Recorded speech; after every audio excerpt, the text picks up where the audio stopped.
10 de la mañana, 57 minutos, 11 grados 7 décimas el registro de la temperatura. Nos quedamos un ratito más, pero no se pierdan esta esta charla que vamos a estar manteniendo porque está vía Meet. Vayan al canal de YouTube de la radio, así pueden verlo también. Y estamos en comunicación con Clara Chevalier, quien es secretaria general de la CONADU y está en Washington. De acuerdo a lo que sabemos, Clara, muy buenos días. Marcos González, Florencia Pendaz, desde Tandil te saludan. ¿Cómo estás? Buen día, ¿cómo están? Bien, bien, Clara. Estamos una nueva jornada de protesta de trabajadores docentes de todos los niveles.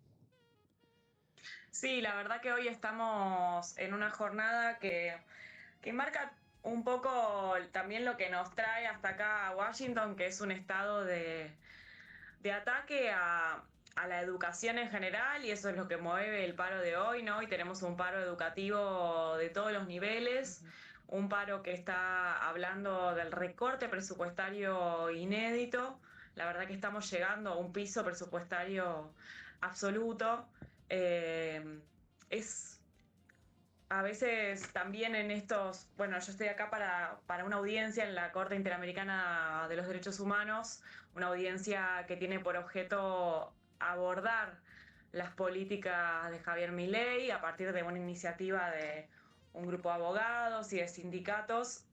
Bueno, se presentó esta nota que dio lugar a una audiencia. Y un poco el planteo tiene que ver con el ataque a los derechos, a los salarios, a la educación, a la ciencia, bueno, y a la organización de los trabajadores. Así que bueno, iniciamos esta jornada de paro en el medio de publicaciones del Ministerio de Capital Humano amenazando, ¿no? Siempre amenazando el derecho de huelga. La verdad que la huelga es una herramienta, no es la primera herramienta que usamos los trabajadores nunca, pero es una herramienta fundamental, porque si no, no tenemos los trabajadores como marcar límites a las patronales, ¿no? Y en ese sentido, la verdad que creo que los salarios de todos los que vivimos de trabajar, que somos la mayoría, bueno, no están alcanzando, y el de financiamiento de la educación es completo. O sea, realmente el ataque a la educación es enorme, va a tener efectos muy duraderos, y creo que, bueno, quienes habitamos este suelo, la Argentina, tenemos que darnos una discusión respecto de qué lugar consideramos que tiene que tener la educación en nuestro país, ¿no? ¿Qué sé yo? Hubo un consenso que atravesó a muy distintos sectores, ¿no? Puedo hablar de Sarmiento, puedo hablar de Irigoyen, puedo hablar del peronismo, puedo hablar de Alfonsín, y todos esos sectores tienen un consenso en común, que es la idea de que la educación y la universidad tienen un lugar central en el proyecto de país, ¿no? Para conformar la nación argentina siempre fue muy importante la educación pública, gratuita, de calidad, presente en todo el territorio. Bueno, hoy la verdad que eso está bajo ataque, y bueno, y así lo muestran los fondos nulos que está enviando el gobierno para mantener escuelas, para sostener líneas que tengan que ver con favorecer la formación docente, con estimular distintas líneas de trabajo. Bueno, la verdad que todo eso está desmantelado. Es una vergüenza la falta de gestión total en la que estamos, y por eso estamos haciendo un paro educativo, con lo difícil que es hacer paro en este momento, ¿no? Para quienes vivimos de trabajar. Vos mencionabas recién el derecho a huelga, ¿no? Que es constitucional, y una ley, una reforma laboral de este gobierno que tiene que asegurar, bueno, de hecho vos hacías mención a la pasada, ¿no? Que se conocieron ayer un montón de mensajes a través de tweets y demás por parte de Desarrollo Humano, donde dice que tiene que estar asegurado el 75%, ¿no? De la presencialidad de los trabajadores docentes y auxiliares en las escuelas, cosa que es totalmente anticonstitucional, ¿no? El derecho a huelga es un derecho que está en la Constitución, y de eso van a hablar ustedes ahí en Washington, en la comisión. Sí, exactamente. No solo es anticonstitucional, como vos lo señalás, sino que es contrario a un fallo de la Corte Suprema que reconoce el derecho a huelga de quienes ejercemos la docencia. O sea que toda la jurisprudencia señala que este concepto de esencialidad, digamos, que tanto extendió el gobierno, choca con la Constitución argentina. Y bueno, por ahora igual, la verdad que lo que ha hecho el Ministerio de Capital Humano, que te escuchaba decir de Desarrollo Humano, y la verdad es que ni siquiera se llama Desarrollo Humano, se llama de Capital Humano. Es peor todavía, claro. ¿No? Pero bueno, lo que ha hecho el Ministerio de Capital Humano, fiel ya a una tradición, es comunicar, que es lo único que han hecho. Quiero decir, hacen un trabajo como si fueran trolls, porque la verdad es que incluso implementar las leyes requiere de un trabajo de gestión, de administración, que no parecen dispuestos a hacer, ¿no? Incluso las leyes que ellos han impulsado. Entonces, bueno, yo señalo esta campaña en redes porque por supuesto que hace mella en el derecho a huelga, además de que se asienta sobre una ley que el gobierno ha logrado que quede firme luego de hacerle el favor al juez de la Cámara de prorrogarle su carrera por unos cuantos años más. Sí.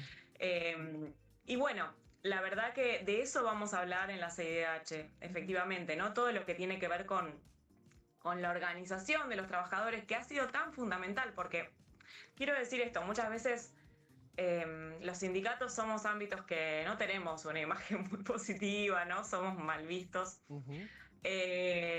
o puestos en duda, o en qué andaremos, ¿no? ¿Para qué servimos los sindicatos? Basta recordar que cuando el capitalismo empezó, trabajaban niños de todas las edades en condiciones pésimas, sin límites de las jornadas de horas, y que básicamente lo que sucedía con los trabajadores, con las trabajadoras, ya fueran mayores o niños, es que morían de enfermedades o de accidentes vinculados al trabajo, con salarios además que no llegaban ni siquiera a la reproducción. Bueno, a partir de ese origen del capitalismo que se organizan los sindicatos, ¿no? Como la manera que van encontrando los trabajadores de hacer juntos fuerza en una relación que es desequilibrada. Totalmente. Porque el trabajador necesita trabajar para vivir y el patrón, nada, puede elegir entre distintos trabajadores. Bien, para que esa organización de los trabajadores pueda funcionar, debe haber una serie de requisitos, ¿no? Debe estar el derecho a organizarse garantizado, debe estar el derecho a huelga garantizado y debe estar la negociación colectiva garantizada, ¿no? Esas tres cosas están bajo amenaza con el régimen de Javier Milei. Entonces, por eso es que estamos viniendo a la Corte Interamericana de Derechos Humanos, porque la verdad es que está en riesgo algo fundamental para el funcionamiento de la sociedad, que tiene que ver con la posibilidad de quienes vivimos de trabajar, de organizarnos para mejorar nuestras condiciones de vida, ¿no? Y no es casual que se amenacen esos tres pilares de la organización de los trabajadores. ¿Por qué se amenazan? Bueno, se amenazan porque se está queriendo retroceder hasta en los derechos más básicos. El primer motivo por el que los trabajadores y las trabajadoras se organizaron fue por la jornada de 8 horas. Esa jornada de 8 horas fue absolutamente vaciada y desmantelada en la reforma laboral reciente, con la introducción del banco de horas, ¿no? Ese banco de horas que hace que la jornada sea un chicle a disposición, nuestro tiempo a disposición de los patrones. Sí, y en los hechos, Clara, funciona esto, que nadie hoy que quiera sobrevivir con su familia tiene un solo trabajo de 8 horas. En los hechos lo han logrado. Parece mentira tener que estar discutiendo cuestiones que ya quedaron saldadas en el siglo XIX o incluso antes. Y en esto de estar cuidando, abriendo frentes de batalla constantemente, ahora se ha anunciado, como lo decís vos, se ha comunicado una intención por parte del gobierno de modificar la ley de educación. Además, meten esto en el medio. ¿Están preparados para eso? Digo, ¿o están por ahora bancando esto? ¿Cómo lo ves desde el gremio? Bueno, son muchísimos los frentes de batalla, ¿no? Bueno, de hecho es parte de la estrategia de estas nuevas derechas, ¿no? Inundar la discusión pública y la disputa pública, porque no es solo discusión en términos discursivos, ¿no? Pero sí, trabajamos sobre la el primer proyecto de libertad educativa que presentó el gobierno. Por ahora, según entiendo, no ha ingresado, pero está circulando un nuevo proyecto.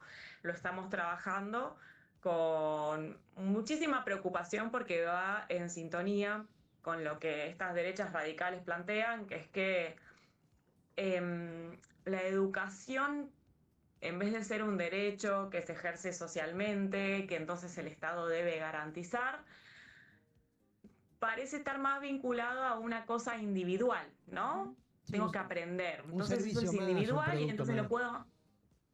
¿Cómo? Un servicio más, un producto más dentro de las leyes del mercado. Exacto, entonces lo puedo ejercer de cualquier manera, quizá en mi hogar, quizá en un grupito que arme, y el Estado no tiene ninguna responsabilidad al respecto, ¿no?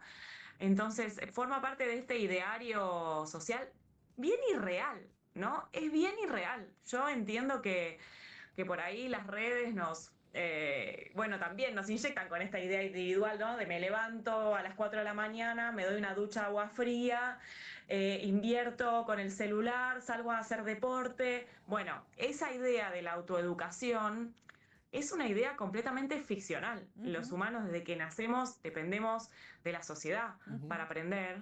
Y la sociedad tiene que tomar decisiones sobre cómo es ese aprendizaje, cómo es esa enseñanza, cuáles son los derechos, los valores, digo, en los términos en los que cada uno quiera pensarlo, pero creo que es una discusión que socialmente vale la pena, ¿no? ¿Cómo pensamos que tiene que ser la educación? Y el diagrama actual de la educación es fruto de un estado de cosas de esa discusión. Esa discusión se puede y se debe volver a dar todo el tiempo y actualizar. Ahora, otra cosa es pensar que la educación de nuestros niños, de nuestras niñas, de nuestros adolescentes es una cosa que puede ocurrir individualmente en los hogares. Me acordaba la otra vez de una especie de evento que hace el gobierno de la ciudad de Buenos Aires, para lanzar las prácticas, las prácticas en las que los insertan en empresas a los jóvenes, Claro, toda una cuestión ahí. Y hacen una especie de... Exacto, las pasantías. Hacen un evento al que invitaron una serie de figuras estelares que no tenían mucho educativo, sino más bien de gancho para los pibes y las pibas, bueno. Y había entre ellos un TikToker, un pibe que se dedicaba a hacer comunicación en redes y bueno, y se sentó en un auditorio con 300, 400 adolescentes y empezó como a titubear y entiendo que él quería hacer un chiste sobre que no estaba preparado para la clase, ponerse él en el lugar de alumno, no sé. Pero la verdad es que se le vino, se le vinieron todos los adolescentes encima, ¿no? Claro. Y claro, ahí me parece como algo muy evidente, como una cosa es la comunicación en redes, la información incluso que podemos obtener a través de las redes, digamos, según el manejo que tengamos de los algoritmos, y otra cosa es un proceso de aprendizaje en el que vos tenés que lograr el compromiso de un montón de personas, la disponibilidad para trabajar, para disponer de su tiempo. Bueno, entonces me parece que hay como una liviandad a veces en lo que se piensa respecto de lo educativo, incluso muy estimulado desde ciertas utopías que ponen en el centro a la tecnología, como si la educación, el aprendizaje, la enseñanza pudieran ocurrir sin vínculos humanos. Sí, sí. El aprendizaje es con el otro, siempre. Me llamó ¿cómo es el título del proyecto que está ahí dando vueltas? Se llama Ley de Libertad Educativa. Viste que son muy inteligentes a la hora de poner los títulos, calculo que se lo podemos adjudicar a Sturzenegger, ¿no? Con la desregularización y bueno, con el tema de tierras ahora. Son muy inteligentes a la hora de poner los títulos. Y sirven como gancho, eso lo tiene muy, muy estudiado. Sí. Bueno, sí, así como pasa con la ley de inviolabilidad de la propiedad privada, que hoy yo creo que ya todos la llamamos de extranjerización de tierras. Por suerte sí. Porque, después de todo un laburo enorme que han hecho un montón de colegas y que ha dado lugar a que se pueda nombrar como hay que nombrarlo, que el proceso que está teniendo lugar, ¿no? Entonces, esa es una discusión que también tendremos que dar. Pero bueno, yo creo que en la Argentina la cuestión de la educación tiene una centralidad. Tiene una centralidad histórica en la conformación de nuestra sociedad. Y bueno, creo que tenemos que volver a traer esas raíces para poder pensar qué futuro juntos queremos y si es un futuro en el que los niños, las niñas, los jóvenes puedan acceder a una educación de calidad y común, ¿no? Yo diría más, si estamos para discutir la educación, yo creo que debiéramos ir por una educación pública para todos, donde todos nos podamos cruzar, compartamos espacios en común, ¿no? Esto que nos pasa hoy con la universidad pública, que es un espacio común a todas las clases sociales, que es un ámbito en el que conviven todas las ideologías, ¿no? Un espacio verdaderamente democrático, ¿no? En el que tenemos la oportunidad de conversar y de discutir y de disentir. Bueno, creo que eso también tiene que ocurrir en el resto de los niveles y me parece que estamos en un momento en el que, si quieren, no nos queda otra que dar discusiones de fondo. Sí. Ajá, porque como bien lo mencionaste vos en un principio, la educación ha sido una política de Estado sin proponérsela, incluso mencionando personajes que por ahí no resultan tan simpáticos como Sarmiento o Roca, se ha mantenido a lo largo de un siglo y pico, y pasaron radicales y pasaron gobiernos militares y eso no se tocó porque fue una política de Estado. Y ahora este gobierno evidentemente viene por eso a romperla. Es tan claro como eso. Clara, la última... Así como con la Comisión Nacional de Energía Atómica, la CONEA, ¿no? Que también ha sido una política de Estado desde fines de los 40 para acá, en continuidad, atravesando procesos democráticos, dictatoriales, de distinto signo político, siempre en el centro de nuestro orgullo por el desarrollo nuclear, pacífico, con una ciencia bien orientada a nuestro suelo. Sí. Bueno, eso es lo que está atacando el gobierno de Javier Milei. Por eso tenemos que estar en la calle. Bueno, hoy estamos de paro, el 6 tenemos que estar en la calle, el 7 volveremos a acompañar las movilizaciones que se den por San Cayetano y a discutir la ley de libertad educativa, que ya le vamos a encontrar un nombre para otorgarle sentido a lo que está en discusión en realidad. Para definirla bien. La última de mi parte, Clara, ¿con qué otros gremios están ahí en Washington? Estamos acá con compañeros de CIPREVA, de ATE, de la Asociación de Pilotos. Bueno, y en realidad van a estar un montón de gremios presentes acompañando la audiencia. Es bien transversal. Algunos vinimos acá como para tomar la voz, ¿no? Y otros van también a acompañar, va a haber un Zoom colectivo organizado por los grupos de abogados, del CELS, de la Asociación de Abogados Laboralistas que están impulsando esta notificación. Mandale nuestros saludos al colega compañero del CIPREVA, del Sindicato de Prensa de Buenos Aires, que va en representación de todos las y los trabajadores de prensa. Bueno, nosotros también además estamos defendiendo nuestro estatuto, que es el estatuto. Exactamente, que es quien determina nuestras condiciones de laburo. Clara, lo mejor para mañana. Obviamente nosotros desde acá siempre acompañamos a todos los gremios de la educación, a la CONADU por supuesto, pero también en todos los niveles con SUTEBA y los diferentes gremios que forman parte de la educación y de auxiliares también. Es todo lo que hay que discutir y acompañar, y defendemos obviamente la educación, el laburo y el derecho a trabajar de la mejor manera posible, cuando sabemos que lo que busca la ley es ni siquiera la discusión, ¿no? Obviamente es la decisión de tu jefe de recursos humanos o del dueño del lugar donde laburás, que es quien te va con esta ley de respaldo te va a decir lo que tenés y no tenés que hacer. Fuerte abrazo. Exacto. Clara. Bueno, gracias, estamos en contacto y bueno, nos vemos en la calle. Tenemos muchas paradas esta semana, así que bueno, allí estaremos encontrándonos. Les mando un abrazo grande, bueno, en especial a mis compañeros de ADUNCE. Muy bien. Gracias, Clara. Hablábamos con Clara Chevalier, secretaria general de CONADU. Está en Washington, están allá porque hay una audiencia en la Comisión Interamericana de Derechos Humanos. Interamericana de Derechos Humanos por la reforma laboral y por la política antisindical que está aplicando este gobierno para con los y las trabajadoras. Que es tremendo lo que se viene, sobre todo cuando se empiecen a publicar en el boletín oficial los diferentes artículos de la reforma laboral. Ahí vamos a ir cayendo o van a ir cayendo a cuentas de cómo nos tiramos un tiro en los pies. Sí, claro que sí. Y si no se puede acá, porque evidentemente no se puede, porque no solo el Poder Ejecutivo es lo que es y el Legislativo es lo que es, sino también el Judicial es lo que es. Hay que recurrir a organismos internacionales, porque también forma parte de nuestra estructura jurídica, ¿no? Sí. Cuando no se puede acá, hay que recurrir a organismos internacionales con los cuales hemos firmado pactos de adhesión y alguien va a tener que respetar. Exactamente. Los derechos adquiridos. 17 minutos pasaron de las 11 de la mañana. El lobito dice que está rosa. Medio violeta rosa, ¿viste? Sí. no se la juega. Está Este ambiguo, lobito bueno, como viene de nosotros. Mar del Plata. Al final es un tibio bárbaro. Sí. Bueno, Bueno. no, lo bancamos, son tiempos lo de bancamos. definiciones. Bueno, nos vamos a ir despidiendo. Le damos la bienvenida a Jan, que ya mañana nos va a estar acompañando a cargo de la operación técnica. Le damos un beso a Manu. Manu, nos vemos pronto. Sí. hacenos quedar bien donde vayas. Siempre. Sí, siempre. Perfecto. Siempre bien, obvio. Pasado de rosca siempre. Pasado de rosca siempre. ¿Nos reencontramos mañana? Claro que sí, 8 y 10 vamos a estar acá, más o menos. Jan, hasta 8 y 10 no arrancamos. Hasta mañana. Excelente jornada para todos. Chau, chau.